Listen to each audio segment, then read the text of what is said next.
paramedic for Hennepin County. I've been in EMS for 5 years. I've taught here for about 3 years. Was an EMT before that, got me EMT here. So kind of been around the block a little bit. We're gonna go over self-defense and de-escalation. We'll do de-escalation first, and then we'll kind of merge that into self-defense, because usually it starts with you try to de-escalate, and then if that doesn't work, then it kind of goes into the self-defense aspect. Like I said, there's no PowerPoint or anything, so we're just gonna kind of talk. Any questions, just word them out. As long as, like, you know, if you have a question, don't answer your question over her question, so we can kind of understand what you're saying. So yeah, so de-escalation. I don't think anybody really gets into like EMS to like fight patients, right? I mean, I didn't, and I've never heard of anybody that has. But it's kind of something that comes with the job, kind of whether you like it or not. And it kind of depends too where you work. You know, so if you work like big city EMS, that's going to be, you know, a lot more likely to kind of do some of these things than if you work way up in the middle of nowhere where you get like 1 or 2 calls a day. Where I work, so we cover pretty much all of Minneapolis. So with that being said, you know, there's a lot of, it's a high populated city, lots of different cultures down there, lots of different, you know, there's homeless people. It's a pretty high crime city as well. So those are always just kind of factors to take in from when you're at work. But going into the de-escalation phase, so what kind of patients do you think are the ones that are kind of more common for kind of needing to be de-escalated when it comes to you responding to either them calling 911 or somebody calling 911 for them? So psych patients, right? So that's kind of like the big number one, right? What other ones? Alcohol, yeah, so like drug, substance use, right? Yeah, so that's definitely another big one. And then there's ones too that are, you know, it starts out as them just complaining of abdominal pain, but then for some reason, you know, maybe they're complaining of abdominal pain plus they're also high on drugs, and then, you know, that kind of escalates things from there too. Or maybe they're just complaining of abdominal pain and they're a really mean person too. I've had people that are like that as well, where they're not on any drugs, they're not drunk, you know, they have no mental health issues, but they're just not a nice person. So that can always come into factor too. So when it comes to de-escalation, at least in my opinion, I think one of the most important things to do is always trying to have a calm demeanor towards the patient. So if a patient is screaming at you and you're screaming back at them, do you think that's really gonna get you anywhere? No. And you know, you're the medical professional, so you're the one that's supposed to be kind of controlling the scene and trying to keep things calm. And usually, hopefully, if you're going through these types of things, you're there with somebody else. You know, sometimes you're there with just your partner, but sometimes, hopefully, in situations like this, you know, you at least have the fire department there or the police, or one, just so there's more bodies in case, like I said, things kind of go south and then the patient wants to fight you, so at least you have more people there to control the scene. But, so going to, so say like psych patients, for example, right? So what are some kind of like psychiatric illnesses that make people kind of more manic and kind of harder to communicate with?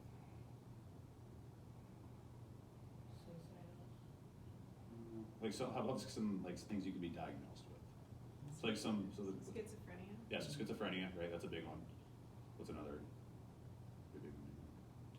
Multi-personality or bipolar. Yeah, so bipolar, right? So those, I think those are probably the 2 big ones. Schizophrenia, I think, being a little more above than bipolar, especially if they have like paranoid schizophrenia. So that's kind of when the patient's mind is just kind of going all over the place, and you know, you could be trying to talk them down, but what you're saying to them, they're kind of taking it in a different way, and they're not processing it as normal people do, right? And maybe it's because they're off their meds, or just because they're having like a schizophrenic outbreak, who knows? But the fact of the matter is, you know, we're there to help them, and the number one thing is keeping you and your partner safe, right? So with de-escalation, like I said, calm demeanor is a big thing. Staying calm, talking in a calm voice, I said not yelling at the patient. I've had partners before that, you know, if the patient starts yelling at them right away, they start yelling back at them, and usually all that does is just escalate things even more, you know, which we don't want to do. And I've also had partners before that they like escalating things more, and they just want to piss the patient off, which that's just not right, right? So going on that calm demeanor and just talking calmly in an inside voice. So say you're my patient, right?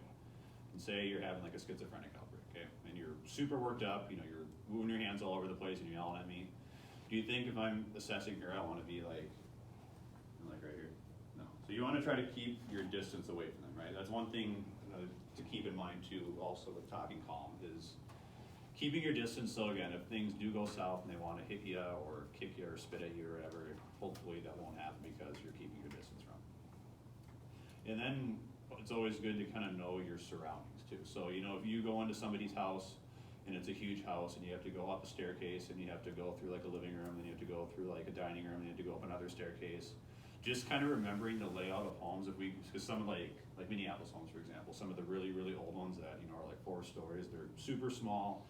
And again, you know, you walk in the door, you go upstairs, and then you have to go around, you have to go up more stairs, and sometimes you have to go up like 4 staircases just to get to where the patient is, right? And then once you finally get up there, you realize that they're, you know, like having a schizophrenic outbreak, they're manic.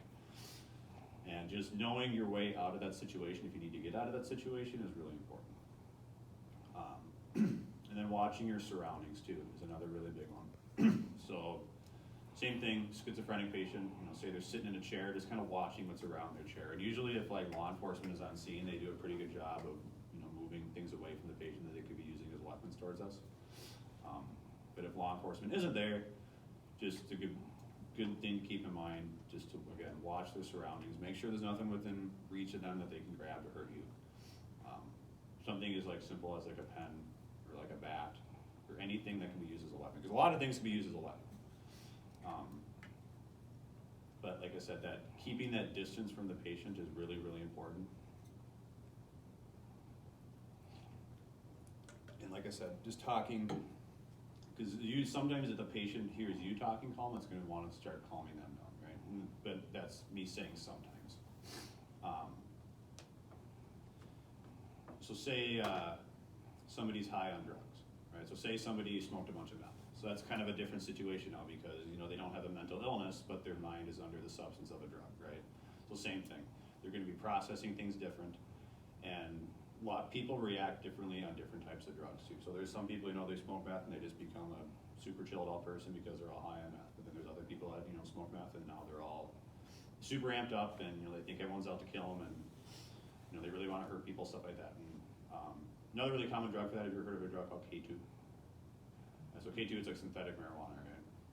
It was really big last year. I don't think it's been very big this year. But they really haven't found exactly what K2 does to you. They kind of know what's in it, but people have a wide variety of reactions when it comes to being on K2. And again, it kind of can either be they're super calm and chilled out, or, you know, I've seen people on K2 where we show up on scene and they're sitting outside in their lawn on their hands and knees eating the grass. So it just kind of makes you, again, completely disoriented from reality. And those patients can be incredibly dangerous because, like I said, you can't talk to them because their mind just isn't processing things like we normally would. I think some of the most violent patients I've had have been patients that have been on K2. And again, that was being last year when K2 was a really kind of popular thing for some odd reason. So like I said, so de-escalation. Talking to the patient, like I keep saying, calm demeanor, keeping your space. Calling them by their name is a really important thing. You know, not calling them dude, or, you know, if it's like a 20-year-old female, not calling her dear or miss or anything like that. You know, I've had partners that do that, and while it's okay in those kind of situations, it's small things like that that can set patients off and just piss them off even more, which the goal is to not piss the patient off.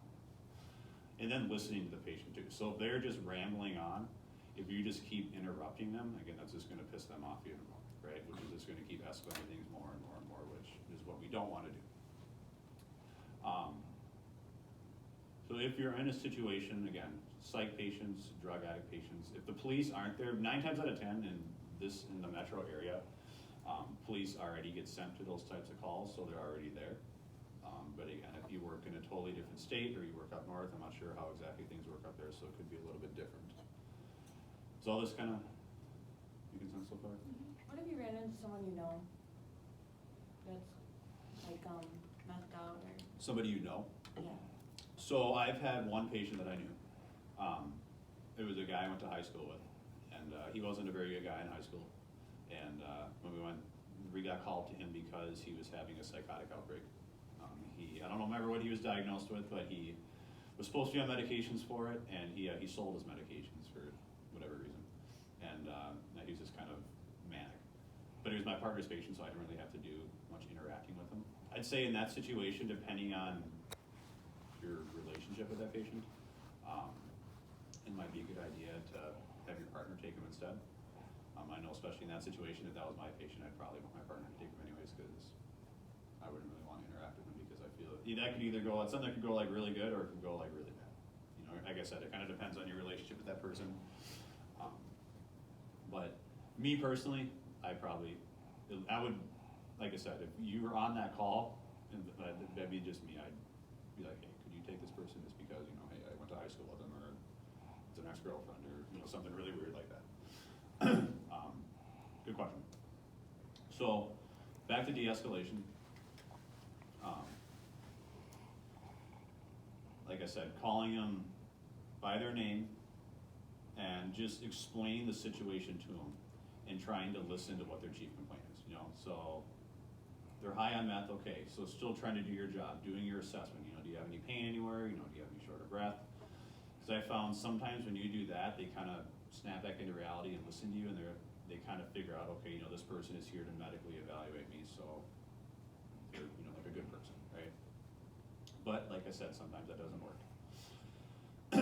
So if things start to go south and the patient starts escalating more, whether it's, you know, their hands are getting more tense, they're getting more tense, they're raising their voice more at you. Like I said, nobody really gets into this job just to fight patients. But like I said, it's something that happens. And if it does happen, you want to know at least some ways to how to defend yourself. So simple, obviously, you know, punching a patient right in the face, you can't really do that. Right? That could be something that would butt you in the butt when it comes time. But so say you're my patient, right? And you know, I'm trying to talk to you, you know, keeping my distance. You're getting more worked up, and you know, you're coming closer and closer to me. I'm going to keep backing up, right? And telling you to back up, right, so we can talk like adults, okay? But say, you know, you're not listening to that, okay? And say it's just me and my partner, okay? So depending on the situation, and not to be biased against people, but so if my patient is somebody who, say they're like 300 pounds, you know, they're like big guy that's way bigger than me and my partner, I'm more than likely not going to intervene in that patient to try to, you know, contain them. So that's going to kind of be when we just kind of exit the scene and wait for police to come, and then they can handle the patient, and we'll come back in and finish it later. But if it's a patient that I get patients like this, like I said, I always think of the worst. So like saying, big patient, and like, wow, you know, if you really wanted to hit me and hurt me, you probably could do that. But then if it's a patient where I'm like, you know, they're not that big of a person, I feel like, you know, we can try to, you know, de-escalate them on our own and kind of contain them more, while still having law enforcement come to the scene, but just not fully removing ourselves from the scene. But again, that's just kind of where I work, and that's kind of how we get trained in. Some places have other tactics in that. With saying that, if you're putting yourselves in, you know, like I said, if they have a weapon, or they're, you know, trying to punch you or anything like that, that's still move yourself in the scene. But if they haven't got to that point yet, it's always better to grab their hands before they try to hit you than when they start hitting you and you're trying to grab their hands, you know what I mean? So you're containing them before they do anything to you, if that kind of makes sense. So where I work, we get our self-defense training from Minneapolis Police. We do it every year, and they don't really teach us, they teach us the police tactics, but not, like Joe was saying earlier with previous PowerPoints, it's not the like true police tactics, so you know, like trying to hurt the patient, but it's just more trying to keep them under control. So another common call that we get a lot downtown is for a down, right? So homeless people that have been drinking a lot, and they fall down the sidewalk, we gotta come pick them up, and if they can't take care of themselves, we have to bring them to the hospital. With saying that, those patients can also get a little aggressive with us as well, just because one, they're drunk, two, they're homeless, so they're already, you know, they just hate life, and three, they kind of get annoyed by us because we're constantly picking them up, because, you know, they go to the hospital, they sober up, they get discharged, they get drunk, we go pick them up again, and the process just, you know, keeps continuing. So those are good example patients. So we pick the patient up, so say you're my patient, right? Have your hand up, quick. Why don't you come over here? All right. So you're my patient, right? You're down on the street, you know, you're drunk, whatever. you're kind of angry, kind of swearing at us a little bit, so I'm gonna walk you to my ambulance, okay? So if I'm gonna walk her to my ambulance, I'm not just gonna, heavy walk, like this, right? I'm gonna be more kind of either having a hand on her shoulder, or I'm gonna have a hand on the back of her arm and like right here and walk her like this, right? Reason being of that, so say if she tries to come and swing at me like this, I can grab her from here and here and kind of pull her hand back and then try to control the patient. Hopefully my partner's right there, they can grab their hand too and we can make it so we don't get hit, okay? Now, say she's more kind of worked up than normal, right? So same thing, I have here, my partner has there, and if we have like fire department or law enforcement there, they're gonna be behind them too. So if anything goes wrong, control the arms, get them on the ground, and then hold them down until you can get the bed out. Now the reason you're holding your hand back here like this, so you have pressure points here and here, okay? So if I'm not gonna do it very hard, but if I squeeze here and here at the same time, it's gonna kind of make you lose feeling of your arm, and that's gonna be a lot easier to control their arm. Now if you're just kind of holding their hand like this, it's gonna be pretty easy for her just to come out and punch me in the face or whatever, right? I'm not gonna do that. No, you don't, I hope you don't. So like I said, there's pressure points here, back here. There's some on your legs, kind of right behind your knee. So if somebody's on the ground, if you put pressure right there, they're not gonna be able to kick their knee up on you. Same thing with kind of behind their thigh too. And again, if it's just you and your partner, these things can work, but if it's a very large patient, it's going to be a little more challenging. Any questions on that? Now, say we're in the ambulance. Where is the safest place for a patient to be in an ambulance where if they want to hit you, that you can control that scene? In their cot. On the bed, right? The bed is the safest place for you. And that's with all the seatbelts on too. So if we have patients that I feel like they're gonna wanna hurt us at some point, my goal is always to get them on the bed as quick as we can, get the seatbelts on, because we already have like a 5-to-1 advantage on them, because they have to take all those seatbelts off to, do whatever they wanna do. Which, I've had patients before that have gotten all those seatbelts off in probably about 2 seconds and they jumped out the back door and ran down the highway. So, it can still happen, but that was when there was just me in the back and we were transporting, and same thing, the guy was high on meth.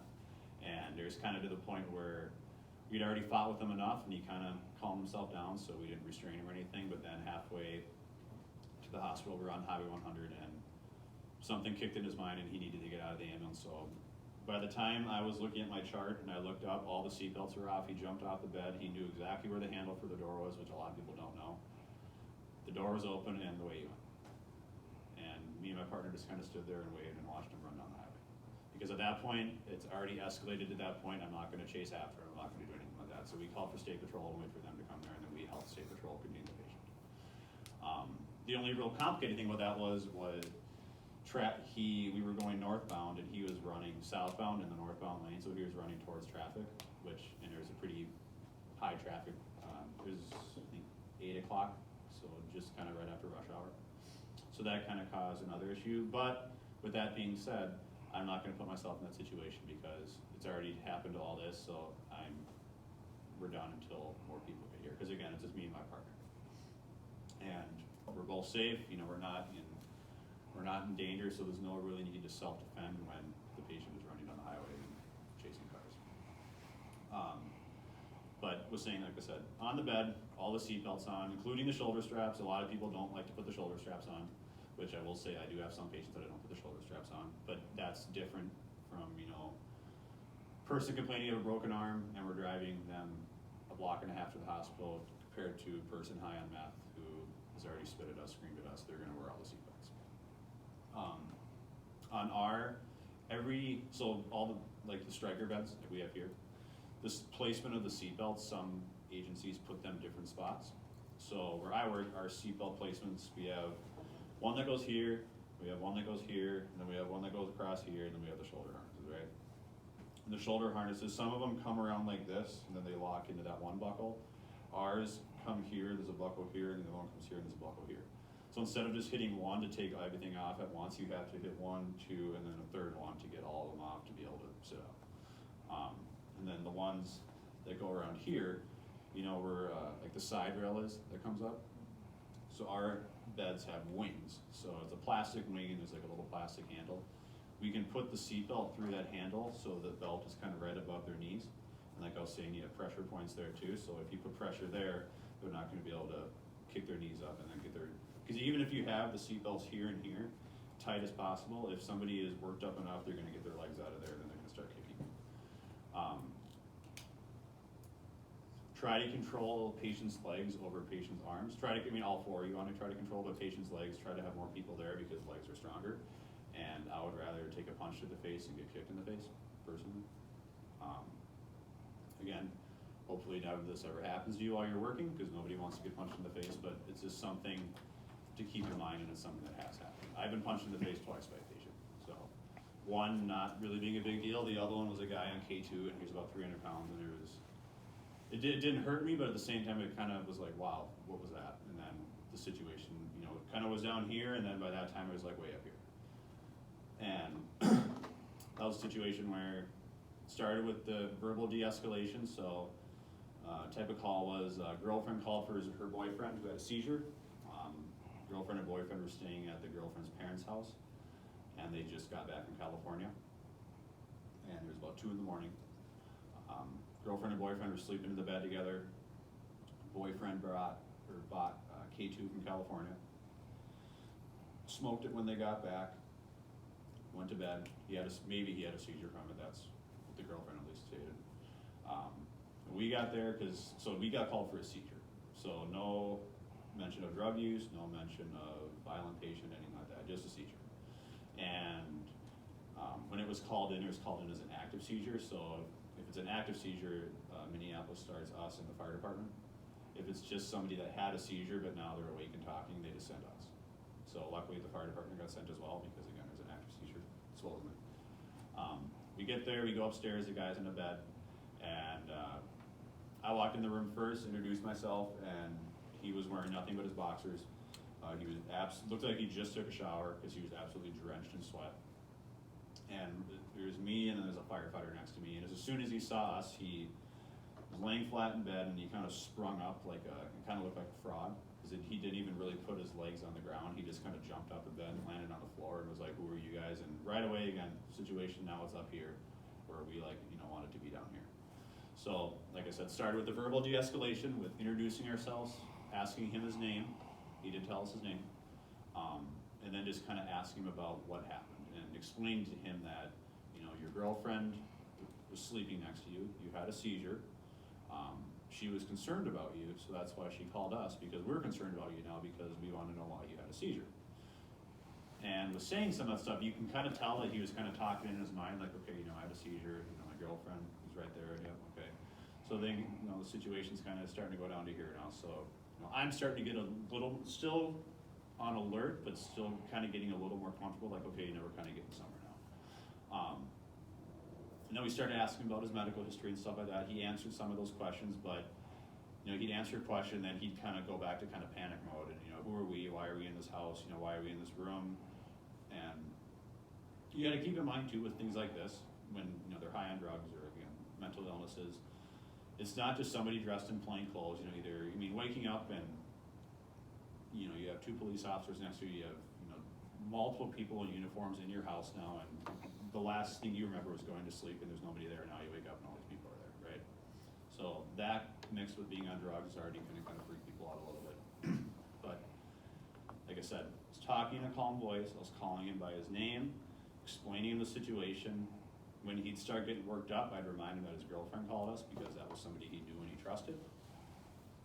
And it kind of felt like we were getting somewhere, and then once we decided we were going to transport him, I turned to my partner, and right as I turned back, he was like right here, and like the fist was like right here, and that was a big fist to the face. So like, again, that point, we started here, kind of brought him down to here, gonna get ready to transport. Now now we're like way escalated now, because once somebody hits one of the responders, that's when you need to control the scene. Especially if you're the one running the call, you have to make sure you control the scene. And that's with, even before it got to that point, you wanna make sure that, you're the one in charge, you're the one talking to them, so they know that you're the one that's kinda making the calls. If you have, 2 police officers, you and your partner, all the firefighters, everyone's asking this patient questions at once, that's just gonna freak them out more, and that's more things that their mind is trying to, wrap around. Where if it's just you and that patient, it makes it a little easier for them to kind of hopefully keep them under control. But again, so fist to the face, again, now it's kind of like, okay, the fight's on, because we're up in this small bedroom, all confined, and there's really no way to get out, and again, he's already hit one of us, so it's kind of like, do we run away and hopefully he doesn't hit us again, or do we grab him and try to get him under control, where we took the point of grabbing him and trying to get him under control. Hard part about this was, like, again, we didn't find out he was on K2 until we got him onto the floor and tried to contain him. One big side effect of K2 is it kind of gives you super strength. So he was already a big guy, plus he was high, so he was very, very incredibly strong. And he was drenched in sweat and had no clothes on. So trying to like grab him was, so like what I was earlier with the arm stuff, that was kind of, you really couldn't do that because you couldn't grab him. So there was me, my partner, and then there was 4 firefighters. So there were 6 of us, and we got the guy on the ground. He was on his stomach, and with all of us on top of him, he was like doing push-ups as we were like trying to hold him down. So all of our radios, which this should be all the same for every agency, there's a red button on your radio. It's called the e-help button. So if you hit that button, at least for our dispatch center, so we have about 4 or 5 dispatchers on shift at all times, right? Sometimes there's more, but there's always at least a minimum of 5. If a crew hits the e-help button, so they have all those screens in dispatch, right? Every one of those screens turns into like a warning sign saying like, truck number 432 hit an e-help. So everyone immediately starts, okay, where are they? What are they on? Who are they there with? And then we need to get help to them immediately. That was the second time I've only had to hit the e-help button. And when you hit the e-help button, especially if you're in the city of Minneapolis where there's a lot of police officers around, basically every squad car in that city gets a note saying like an ambulance or the fire department hit the e-help. So anyone who's close, they all start driving to where you are. So usually it's about maybe less than a minute, you'll have like 10 squad cars there, and each squad has 2 police officers, so 20 cops, that's great. So we hit the e-help, police got there, the first squad at least. They ended up hitting their e-help because they realized how out of control the situation was. They tried to tase him, but they couldn't because we were all on top of him, we didn't want to let go of him. So, and when a police officer hits their e-help button, that's like, so when we hit it, it's already pretty big deal. But if a police officer hits your e-help button, now it's like a really big deal because it's like, holy crap, what's going on? And not even within like 40 seconds, there was so many police, the stairs were literally lined up with police officers, and you looked out the street and there's just cars all the way down the street. So there's plenty of help there to help contain this patient. He ended up getting sedated by us, and it was, according to the doctor, it was excited delirium induced by K2. Have you guys heard of excited delirium? Right. So again, it's kind of a point where people just go into a manic state and nothing makes sense to them, and if you're trying to talk to them, they just can't process it. What causes it can be multiple different things. The times I've seen it, usually it's induced by drugs. I had a guy with excited delirium a couple days ago who we had to sedate, and found out he had a huge bag of meth in his pocket. So that could do it. Any questions on that? Okay. So like I said, with the self-defense and the de-escalation, it's trying to keep you and your partner safe. I've had previous students ask, what do you do if like the patient like pulls a gun out on you or tries to stab you with a knife? Again, depends what the situation is. If you're locked in the back of the truck, you got to do what you got to do to get out of that situation, right? I'm not going to explain what I would do in that situation because I've never been in that situation before. But there's one thing having a patient trying to punch you, but it's another thing having a patient pulling out a weapon on you, especially a deadly weapon like a knife or a gun, because now it's kind of like a life and death situation. But hopefully that, like I said, that never happens. And I think we do a pretty good job here of kind of showing you guys to look for weapons and patients that to be more suspicious for weapons. Searching your patients is always a really good idea. Usually police always do that, but if police aren't on scene, then we just picked this guy up and he's just sitting on a street corner and he has about 4 backpacks with him and, 5 coats on. It's like, hey man, do you mind if one, we have to take your coats off to get your vitals. And 2, do you mind if we just check your bags real quick so you don't have any weapons, so you don't hurt us or the hospital staff? And if you say it in a nice way, 9 times out of 10 they'll be like, yeah, that's fine. If they don't, then my suspicion kind of goes up, oh, okay, maybe they're hiding something. Or maybe they're just really paranoid because, certain people like that, they get their stuff stolen a lot and they don't let people going through their stuff, or maybe they're just weird about their stuff, who knows. But that's just, it's small things like that that can make a really big difference. And like I said, I've never in my career had anybody pull a weapon on me or hit me with a weapon. I've just been hit with, fists and kicked and spit on a couple times. But I'll take getting punched than getting spit on. If you spit at a first responder now, it's actually it's illegal to do that. So they can get charges filed against him. The guy that we had that hit me in the face, he got charges filed against him. It was kind of funny too, because I actually looked him up on Facebook, and he went to college to be a lawyer. He's kind of looking at what he was on Facebook. Cause I couldn't remember his name after the call, but I got all the letters from the defense attorneys for Hennepin County when they charged him.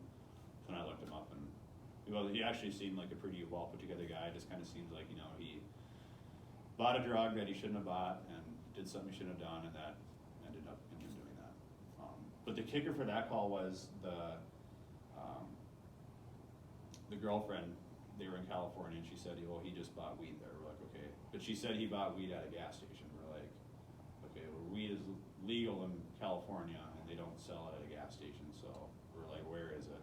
So she shows us the bag, and the cop looks at it and he smells it. He's like, that's K2, because K2 has no smell. It looks just exactly like marijuana, but marijuana obviously has the marijuana smell, and K2 has like no smell. So that's kind of one way to differ between the two. But was saying that, if a patient has drugs on him, don't take a big whiff of it, because it could be something pretty bad. But all that kind of makes sense a little bit. Yeah. When I was at North, the guy we had for self-defense, he kind of took things on a whole nother level. He was, at one point, he was teaching us to, if we're in the back and a patient gets really violent with us, we should grab the cord to the radio and wrap it around their neck and try to hold their head back with that. And, do you remember that guy? Yeah, Rex Kwanda. Yeah. And he also said something about the IV pole on the bed, to take that apart and use that to push it on their legs or push it down on their head or something like that. I'm kind of that. I feel like if somebody had us on video doing that, we'd maybe get charged for something. So don't do that. Yeah, he ended up not being able to teach self-defense anymore because they found out the tactics he was teaching were not really ideal for EMS.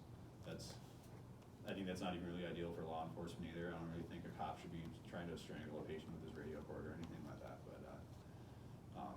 But was saying that some of his other points were very good. This guy was he's like an ex-marshal, and he was a cop for many years, and then I think he did an FBI thing for a while. So he was definitely around the block multiple times. But I feel like with doing all that stuff, he was just paranoid about everything. He was telling us how he always carries a gun with him everywhere, and how everyone's out to get you, and just kind of deals like that, which that's not true. There are some really bad people in this world. There's some really mean people in this world, but not everyone is out to get you.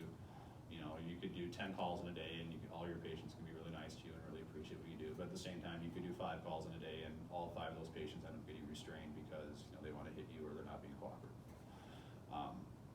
So with restraints, did you guys see any of the restraints during EMT? You remember kind of what they look like, or the blue and red ones that? Yeah. So majority of the agencies use the blue and red restraints. So the red ones go down by the ankles, and the blue ones go on the wrists.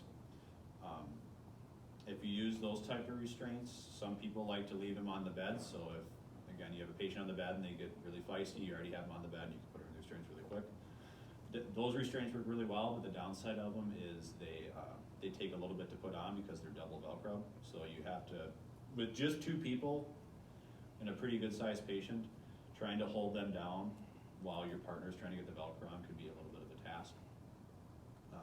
Where I work, we use handcuffs. So me and my partner both carry, everyone that works there carries handcuffs, and we have straps on the side of our bed. So one cuff goes here, then the other cuff goes onto straps that are on each side of the bed, so they kind of sit like this.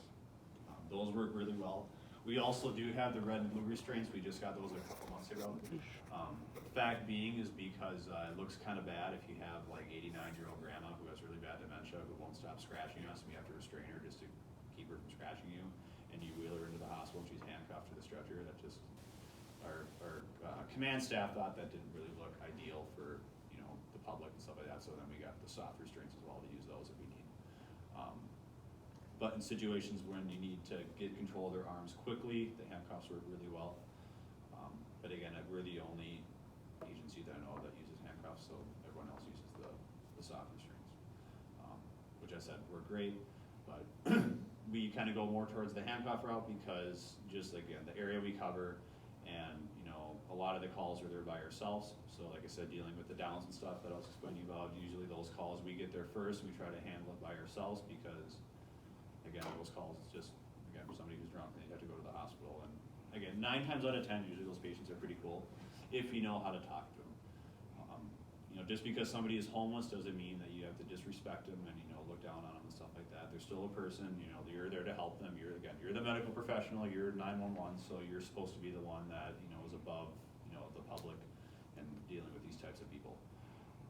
But again, we're saying that we have some people that are well known in our service area that are homeless, and they're known to get pretty violent.